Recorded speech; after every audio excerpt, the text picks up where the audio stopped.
okay, ikhathi kube umculo, bese kuzoba ikhundla. Ikhundla ziwahlukanisa kakhulu amabandla. Ikhundla ziwahlukanisa kakhulu amabandla ikhundla ngalendlela yokuthi abantu bayayithanda ikhundla. Ungeza umuntu ethi hayi mina ngithanda inkosi uJesu noma mina ngithanda uNkulunkulu owenza ukukhanya enhliziyweni yami. Cha, kunabantu abasontela izikhundla. Yabona impulampula lezi ezifakwayo lezi eZayoni engathi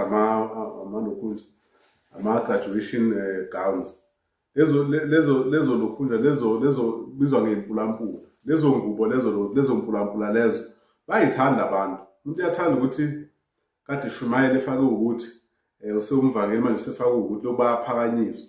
Abanye baze bafocuse kukho lokho esikhundleni sokuthi umuntu ngabe empilweni yakhe uyayikhuphula naye financially, uyayikhuphula naye mhlawumbe umnyagano. Yabona ngoba abanye baze bakhohliwe khona mayifica ibandla sokuthi akunamthetho baphana izikhundla benikana izikhundla kweli. Yabo, ngiyakhumbula nje mina nathi umthetho usuqala usulahleka.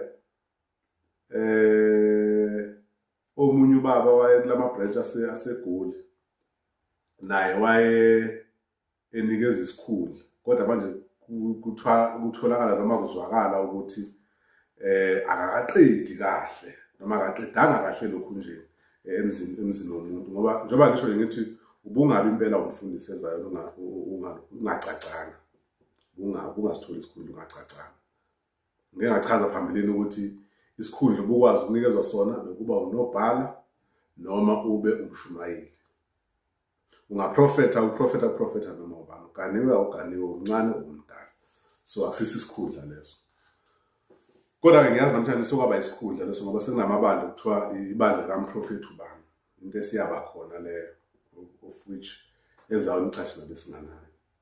And then-ke lezo khundla njengoba ngisho-ke ziyalwela lezo khundla lezo.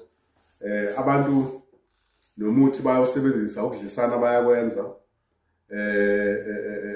ukuzondana bayakwenza phakathi esontweni.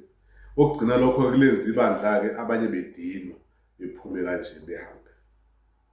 Abanye begcine bebona ukuthi nithi nisalwane nomunye arecruite akhiphe ibandla lakhe eceleni.